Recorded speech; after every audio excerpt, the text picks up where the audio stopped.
क्या होगा? नाम से समझ में आता है, ड्यूल मीन्स दो, ड्यूल मीन्स नेचर मतलब उसका बिहेवियर, किसका? रेडिएशन। रेडिएशन मीन्स लाइट के कौन से दो बिहेवियर हैं जो हमें स्टडी करना है, ठीक है, लिखना नहीं अभी, सिर्फ ओनली फोकस करो उसी हेडिंग डाल के। लाइट के कौन से दो बिहेवियर? लाइट या तो वेव नेचर शो करती है या फिर either light shows a wave nature और particle nature. What is the meaning of wave nature and what is the meaning of particle nature? Wave nature से क्या मतलब है, पार्टिकल नेचर से क्या मतलब है, इसे एक्सप्लेन करने के लिए आएंगे सबसे पहले न्यूटन्स कॉर्पस्कुलर थ्योरी। क्या कहा गया था इस थ्योरी में?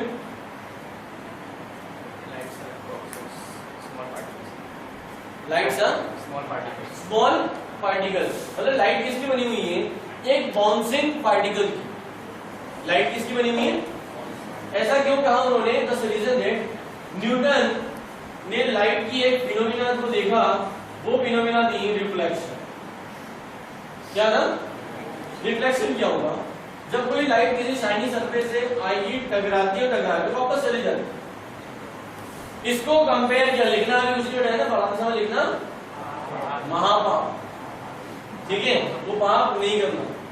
तो अगर यहाँ पर लाइट आई, टकराई, टकरा कर वापस चली गई, तो न्यूटन को ये दिखा कि माना कि मैंने एक टेनिस बॉल फेंकी और ये ऐसी बाउंस हो गई। इसलिए उसने क्या बोला कि ये जो पार्टिकल है कॉर्पस अर्थ से बाउंसिंग, तो light is made up of a large number of particles, ऐसा किसने कहा? न्यूटन ने। और उसने लाइट को क्या मान लिया? यही पार्टिकल बिहेवियर रिफ्रैक्शन पे भी लगाया गया। किस पे लगाया गया? उन्होंने क्या बोला कि जब लाइट एक मीडियम से दूसरे मीडियम पे जाती है, जैसे हम, अगर मुझे यहां से वहां जाने को कहा जाए तो मैं कितने देर में चला जाऊंगा? ठीक है, मतलब कम से कम सेकंड में वहां पहुंच जाऊंगा। लेकिन अगर यहाँ पर पानी भर दिया जाए तो स्पीड क्या हो जाएगी? वहां जाने में क्या लगेगा? ठीक है, तो जिस प्रकार किसी डेंस मीडियम में जाने से हमारी स्पीड कम हो जाती है, वैसे ही न्यूटन ने क्या बोला कि जब कोई पार्टिकल डेंस मीडियम में जाता है तो हमारी स्पीड कम हो जाती है। जो लाइट है इसकी स्पीड भी क्या हो जाएगी? मतलब लाइट आसानी से चलती है एयर में, लेकिन बड़ी मुश्किल से चलेगी कौन से मीडियम में? डेंस मीडियम में। तो स्पीड का कम होना, हमारी स्पीड का कम होना, हम कौन? पार्टिकल। तो लाइट भी कौन हुई?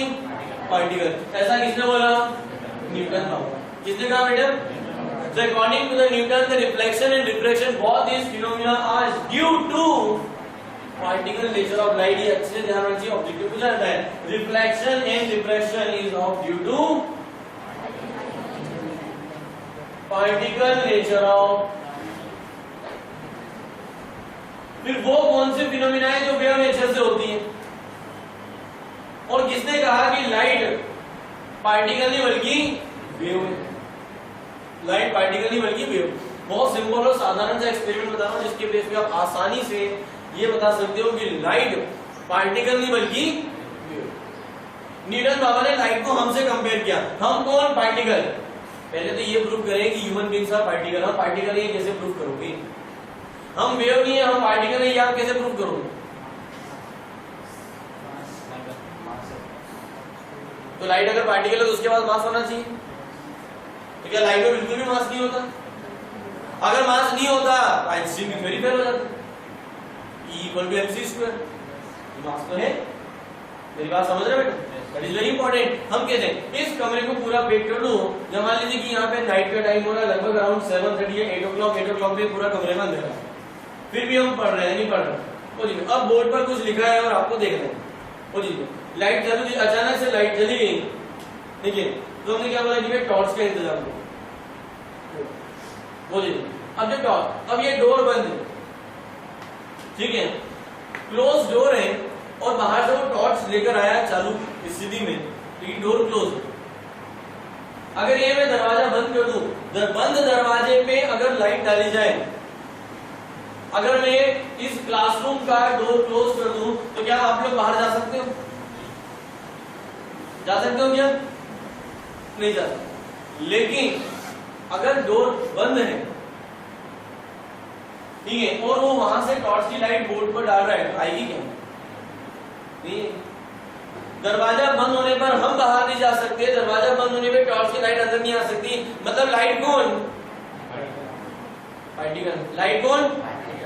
पार्टिकल। लेकिन अगर यही हनीफा स्कूल के गेट के बाहर बढ़िया सा मस्त एक शीला की जवानी गाना चल रहा हो, ठीक है, और उसकी आवाज यहाँ आएगी नहीं है,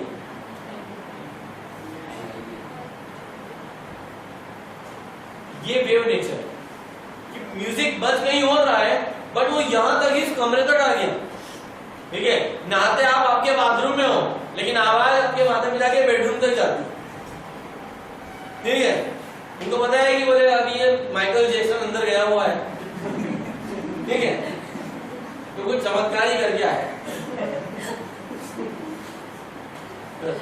तो आवाज वहां तक पहुंच जाती।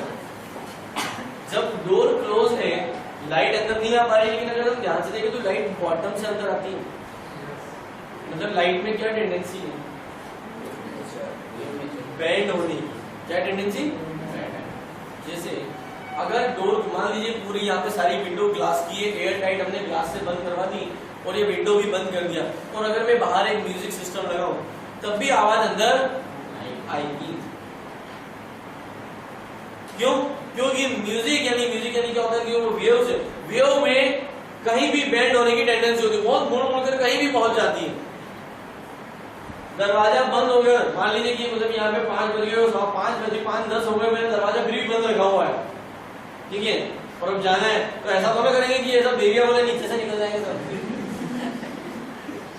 जल्दी है घर जाने की, ठीक है, बोले क्या करना है, किचन में बहुत सारा काम पड़ा है, बोले तो आप ऐसे बेंड नहीं हो सकते, लेकिन वो लाइट बेंड होकर आ गई। इस बेंडिंग ऑफ लाइट को क्या बोलते हैं? The nature of bending of light is called diffraction. क्या बोलते हैं? Deflection he diffraction, bending of.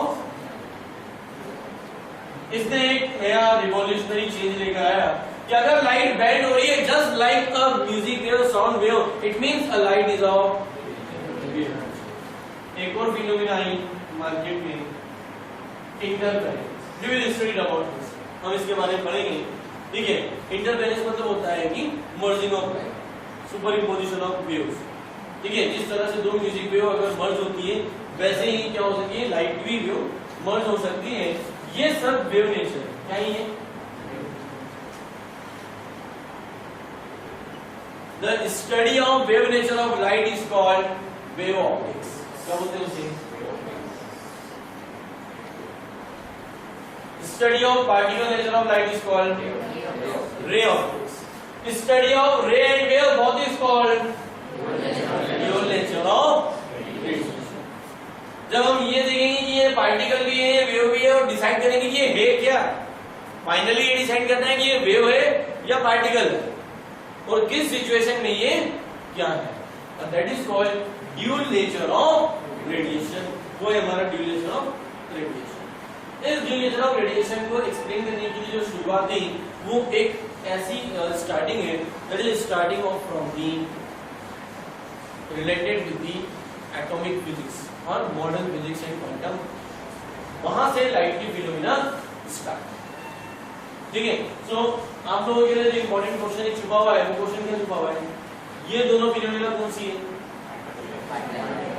किसने दिया था? ये इस वेव नेचर को सपोर्ट करने वाले जो थे वो हाइगन।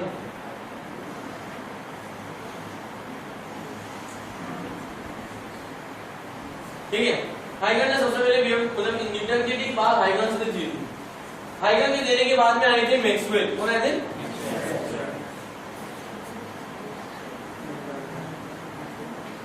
हाइगन के बाद कौन आया बेटे? और मैक्सवेल ने इन वेव नेचर पे जब बात की तो लाइट को अलग अलग तरीके से डिफाइन किया, ठीक है। और उन्होंने इसको किस तरह से डिफाइन किया कि the light, the properties of light is associated, it means their intensity, their amplitude, their energy, उन सब के बारे में उन्होंने बताया। और यहाँ बताया कि लाइट एक इलेक्ट्रोमैग्नेटिक वेव है। तो हु इज मैक्सवेल वो थे जिन्होंने क्या बताया, light is electromagnetic, light is of electromagnetic, light एक electromagnetic and the speed of light is 3×10⁸ metre per. लेकिन ये एक ऐसी लाइट है जो ट्रांसवर्स इन नेचर की, ऐसी है। अब ये ट्रांसवर्स इन नेचर का मीनिंग क्या, what is the meaning of transverse in nature? लोगों ने क्या सवाल किया, जरा ध्यान से सुनना। उन्होंने कहा कि अगर आपने लाइट को साउंड वेव से कंपेयर किया है तो साउंड वेव क्या वैक्यूम में चलती है? मान लो अगर मैं यहाँ पे वैक्यूम क्रिएट कर दूं, पूरी क्लास में वैक्यूम क्रिएट कर दूं, फिर बोलोगे चलो अपन मिलके पढ़ते हैं, मैं कितना भी गला चिल्ला दूं आप लोगों को बड़ा मजा आएगा, कुछ सुनने ही नहीं दे रहा है, ठीक है। हमको क्या फर्क पड़ा, बाबा बोलते रहेंगे वो चीज में है नहीं। अगर मैं कंप्लीट वैक्यूम क्रिएट कर दूं आप लोगों को सुनाई देगा क्या? लेकिन अगर यहाँ वैक्यूम क्रिएट कर दूं तब भी लाइट ट्रेवल करती है। Light has a tendency to travel in vacuum also, but sound wave has not tendency to travel in vacuum. बोला आप कैसे कह सकते हो कि लाइट वेव नेचर की है? तो फिर उन्होंने एक और चीज बोले, इस नाम पे फोकस करो। मैंने नाम ऐसे नहीं दे दिया, लाइट में इलेक्ट्रिक फील्ड भी है और मैग्नेटिक फील्ड भी है, और ये दोनों फील्ड एक दूसरे के परपेंडिकुलर है। Due to this electric and magnetic field, sound wave doesn't contain an electric and magnetic field, but light waves have electric and magnetic field. That's why light wave has a tendency to travel in a vacuum. Light wave, sound wave दो type की होती है, longitudinal and transverse. Longitudinal कौन? ऋतिक रोशन, हाँ या नहीं? ऋतिक रोशन यही करते दिन भर, इसके अलावा कुछ नहीं आता। They know only one thing. That is of compression and rarefaction. ठीक है, कंप्रेशन है। लेकिन हमारी लाइट कैसी है वो जी, तो वो एक ऐसी कली है, ठीक है, जो आराम से डोलती है। तो ये हमारी लाइट वेव का नेचर। लाइट सिर्फ इसी वेव की फॉर्म में होती है, that is of crust and, लेकिन वो कभी भी क्या नहीं होगी, C और R न कंप्रेशन होगी ना। याद आ रहा है कुछ 10th क्लास की 9th क्लास की किए हुए पापे, क्लियर है? सो आपको क्या क्या पॉइंट लिखना है मैं बता देता हूँ। न्यूटन ने सबसे पहले पार्टिकल थ्योरी दी, डिफ्लेक्शन और रिफ्रैक्शन को पार्टिकल फिनोमिना है, ध्यान रखना। डिफ्रेक्शन, इंटरफेरेंस और एक और फिनोमिना लिख लो, दैट इज पोलराइजेशन। ये कौन सी फिनोमिना है? Wave nature. कौन सी फिनोमिना है? ये वेव नेचर ऑफ लाइट में जुड़ी हुई है, ये पार्टिकल नेचर से। Particle nature of study of particle nature of light is called ray optics. क्या कहेंगे उसे? Ray optics. Study of wave nature of light is called ray optics. दोनों की study wave nature of radiation. लिख लो फटाफट ये कुछ पॉइंट फास्ट। इलेक्ट्रॉन की डिस्कवरी कैसे हुई? Now it's a very important topic behind is that one of the experiment which is related with the discovery of cathode rays. Before studying the discovery of electron, we have to study the discovery of cathode rays. How cathode rays are originated. और यहाँ एक important चीज मुझे बस इतना पढ़ना है जो आप लोग बचपन से पढ़ गए हैं, that is one of the concept. Air is a bad conductor of electricity. But today we will prove that the air is a good conductor of electricity. कब? At high voltage and low pressure. पर high voltage ही क्यों और low pressure ही क्यों? और ये सबसे पहले experiment किसने प्रूव किया? This experiment is perform by sir William Bruce. Experiment cathode ray experiment, इसके अंदर जो टॉपिक आ रहा है हमारा कैथोड रे एक्सपेरिमेंट। यहां से हमारे कुछ अच्छे क्वेश्चन छुपे हुए निकलते हैं। This experiment was perform by sir William Bruce. ठीक है, पहले सामान्य ताबीर देते हैं कि आगे आज भी सर लगाया जाता है, लेकिन इनका एक्सपेरिमेंट नहीं बहुत ज्यादा इंपॉर्टेंट है। क्या एक्सपेरिमेंट किया इन्होंने? एक डिस्चार्ज ट्यूब, क्या लिया? डिस्चार्ज ठीक है, और इस डिस्चार्ज ट्यूब में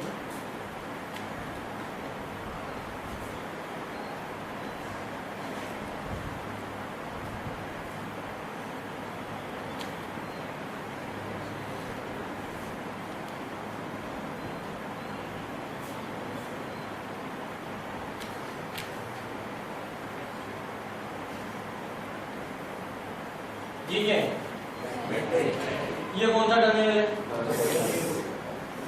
ये पॉजिटिव क्या कहलाता है?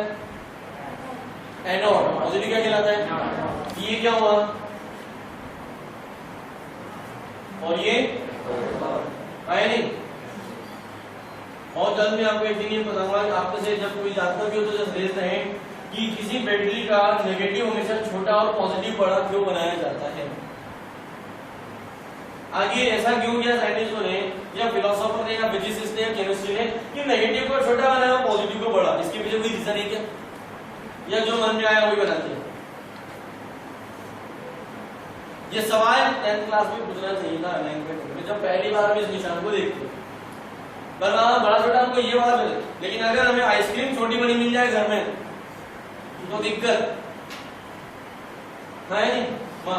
वो जिसमें अगर लेग पीस छोटा है बड़ा हो तो दिक्कत, उसको बड़ा दिया मेरे को छोटा दिया, वो जिसमें नहीं यार, हम इससे क्या लेना देना। ठीक है, तो बड़ा और बड़ा हो जाए, छोटा है और छोटा हो जाए, या जरा सिंबल ही बदल दे। मुझे क्या ठीक है, कितनों को आंसर पता है इसके पीछे? 12th वाले बताइए जो 12th पास हो गए। सर हमने तो 12th पास कर ली, वो हमको करना नहीं। Anyone knows the answer? आपके पास कल तक का समय है ढूंढने के लिए। कौन है आपके पास? गूगल बाबा। ठीक है, जिनके पास दुनिया की हर समस्या का समाधान है। ठीक है, मैं आपको बताऊंगा नेक्स्ट लेक्चर में, मतलब ये कि इसके पीछे रीजन क्या है। अभी हमें ये देखना है, हमने यहाँ पर क्या रखा? एयर। क्या बेटा? क्या भी लगी? ये पहले वैक्यूम क्रिएट किया वैक्यूम पंप से, और वैक्यूम पंप से प्रेशर क्रिएट करके यहाँ पर हमने एक मीटर लगा रखा है प्रेशर। ठीक है, और हाई वोल्टेज अप्लाई किया, हाई वोल्टेज ऑफ अराउंड 10,000। ठीक है, इसे यहाँ बैटरी नहीं बैटरा लगाया। ठीक है, जो इन दोनों के बीच बहुत ज्यादा पोटेंशियल लगाएगा, और उस पोटेंशियल के बीच में हमने क्या रखे? गैस को रखी। अब आप पूरे एक्सपेरिमेंट को ध्यान से देखो, आपको क्या है इन सबके बीच में हमने यहाँ पे क्या कर रखा है? That is the one of the thing.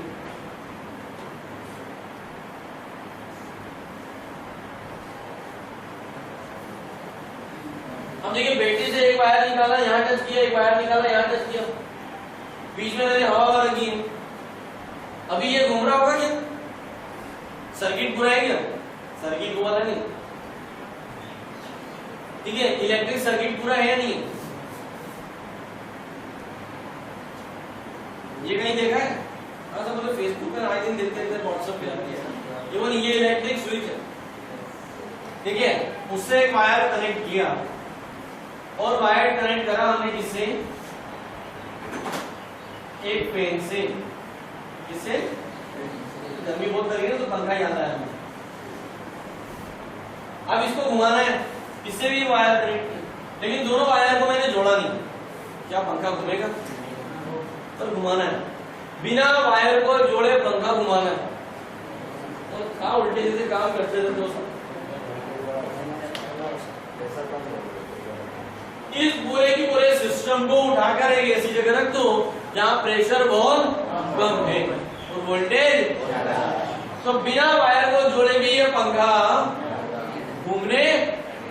यही सर विलियम क्रोक्स का एक्सपेरिमेंट है कि अभी ये घूम नहीं रहा है, ये एमीटर घूम नहीं रहा है।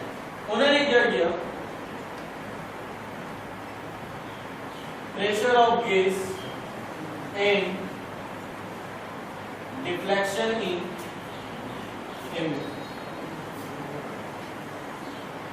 इस डिस्चार्ज ट्यूब में जो गैस का प्रेशर लिया बहुत कम लिया। कितना लिया? 10 mm of Hg। अभी कितना प्रेशर है 760, उसको घटा के उन्होंने कितना कर दिया 10 mm। बताओ इस पे कोई डिफ्लेक्शन आएगा या नहीं आएगा? ये नहीं होगा, नो डिफ्लेक्शन, कोई करंट नहीं फ्लो। जब उन्होंने इस प्रेशर को घटा के कर दिया 1 mm of Hg, अब घूमेगा कि नहीं? नहीं घूमेगा। इतना कम प्रेशर करने पर भी, मतलब अगर आपने एटमॉस्फेयर का प्रेशर 760 mm of Hg से घटा के 1 mm of Hg कर दिया, तब भी air bad conductor of electricity है। ये जो एयर है इसमें करंट फ्लो नहीं होगा। मतलब अगर हम ये पंखा घुमाना चाहते हैं, वो भी बिना वायर को कनेक्ट किए, तो ये घूम तो सकता है, लेकिन प्रेशर इससे भी कम करना पड़ेगा। और जैसे ही उन्होंने प्रेशर 0.001 mm of Hg का किया, इतना कम प्रेशर जब कर दिया उन्होंने 10⁻³ मिलीमीटर ऑफ मर्क्यूरी, इस वैक्यूम पंप के अंदर उन्होंने और प्रेशर कम करते गए, और जैसे ही ये प्रेशर कम किया, they got a sudden deflection on this meter, उन्हें ये घूमता हुआ दिखा, और वही उनका दिमाग खराब हो गया। ये क्या घटना होगी कि जैसे ही हमने, क्योंकि एयर वायर बीच में से टूटा हुआ तो फिर भी पंखा घूम रहा है ना, घूमेगा। वो गैस है, उन्होंने कि यहाँ पे गैस बनी हुई है, इसका मतलब कुछ ना कुछ तो यहाँ से ऐसा गया जिसने इस पूरे रास्ते को क्या बना दिया, कंडक्टर बना दिया। क्या बना दिया? मतलब गैस गुड बैड कंडक्टर से किसमें कन्वर्ट होगी? वो क्या था, तो उन्होंने क्या देखा कि जब इसमें से कुछ गई तो देयर इज सम रेज, और उस रेज की वजह से उन्हें यहाँ पर क्या मिला, दे गॉट अ सर्टेन, एकदम से तेज चमकती हुई लाइट दिखी। यहाँ जो तेज चमकती हुई लाइट दिखी, उससे उन्होंने कंक्लूड किया कि some of the rays come from cathode move towards, मतलब कैथोड से कोई ना कोई रेज ओरिजिन हुई, और जो रेज थी उसको उन्होंने नाम क्या दिया, कैथोड। क्या नाम दिया? और वो कहां से कहां जा रही है? नेगेटिव से जा रही है पॉजिटिव की ओर। उन्होंने क्या दिया, cathode rays are negatively charge. Cathode rays किसकी होती? लेकिन कैथोड रेज इलेक्ट्रॉन की बनी होती है, ये सर विलियम ब्रूक्स ने नहीं बताया था। उन्होंने तो सिर्फ इतना एक्सपेरिमेंट करके छोड़ दिया कि air the gas become a good conductor at low pressure and high voltage. Low pressure पे कैसे हो जाती है? जब प्रेशर बहुत लो होता है तो गैस के पार्टिकल बिल्कुल अलग अलग हो जाते हैं। अगर आप प्रेशर ज्यादा रखोगे तो क्या होंगे? पास में आ जाएंगे, और जब वो पास में आएंगे तो उनमें से इलेक्ट्रॉन निकालना बहुत मुश्किल। ये बिल्कुल वैसे ही है कि अगर 2-3 लोगों ने एक दूसरे का हाथ पकड़ रखा है तो उनको उसमें से उनको निकालना बहुत मुश्किल है, लेकिन एक सिंगल व्यक्ति को खींचना बहुत आसान है नहीं? तो प्रेशर कम क्यों कर रहे हैं? यहाँ पर गैस हमेशा आना बहुत कम कंसेंट्रेशन मिल जाता है, और जितना प्रेशर कम करोगे तो गैस के पार्टिकल एक दूसरे से उतनी दूर हो जाएंगे, और जितनी पार्टिकल दूर दूर होंगे एक एक एटम उतना दूर होते जाएगा, और उसमें से इलेक्ट्रॉन का निकलना आसान। अगर आप प्रेशर मतलब 10 mm और 1 mm इतना प्रेशर था कि मॉलिक्यूल पास में थे, उनमें से इलेक्ट्रॉन नहीं निकल पा रहे, उनमें से इलेक्ट्रॉन क्या नहीं हो पा रहे, निकल पा रहे। इस प्रेशर पे क्या हो गया, वो निकल गए और उन्होंने आगे सो कैथोड रेज की प्रॉपर्टीज क्या, व्हाट आर द प्रॉपर्टीज, ये यहां से उन्होंने क्या मिला, यहां पर उन्हें डिफ्लेक्शन मिला।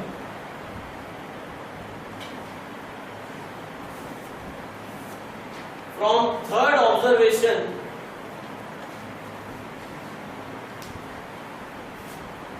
Sir William Crookes concluded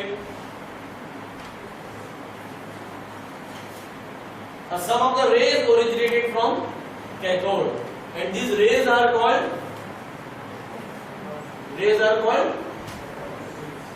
cathode rays. और ये सब आप 11th क्लास में पढ़ चुके हो या नहीं? और इन कैथोड रेज की प्रॉपर्टी क्या है, जल्दी बोलो।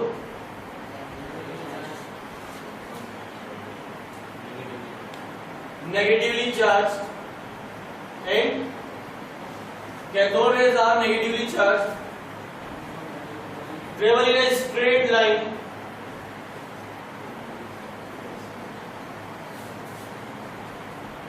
This shows penetration effect. Penetration, ये रेज एक सनलाइट की रेज नहीं है, ये एक बहुत डिफरेंट रेज है। ये उन्होंने कैसे एक्सपेरिमेंट किया इसको बहुत अच्छे से आप कर सकते हो। आपको कुछ नहीं करना है, आप अपना कमरा पूरा क्लोज करो, ठीक है। डोर विंडोज क्लोज करने के बाद में मतलब आप लाइट्स ऑफ कर दीजिए। और आप देखा होगा कि बचपन में देखा, अभी आपने देखा होगा गांव में जैसा होता है, बहुत सारे बच्चे जो होते हैं वो पेपर के पंखे बनाते हैं ऐसे, है नहीं, कागज के टुकड़े लेते हैं, कागज के टुकड़ों को एक गोल रिंग पे जोड़ते हैं, फिर तेजी से तोड़ते हैं तो घूमने लगती है। तो याद आ रहा है बचपन में ऐसा कभी किया हो वैसा? तो मैं आपको बिल्कुल बोल रहा हूँ कि ऐसा ही एक लाइट पंखा लो और उसके ऊपर टॉर्च डालो, क्या वो घूमने लगेगा? मतलब किसी पेन की ये ब्लेड्स, इस ब्लेड्स का आप बहुत कम मास ले लो, पेपर से भी हल्का मास ले लो और उसके ऊपर टॉर्च की लाइट डालो। टॉर्च नहीं है तो हैलोजन लगा लो, बड़े से बड़ी लाइट डाल दो, फिर भी ये पेन नहीं हो। लेकिन जैसे ही सर विलियम ब्रूक्स ने ये पंखा उठा के यहां रख दिया कैथोड रेज के बीच में,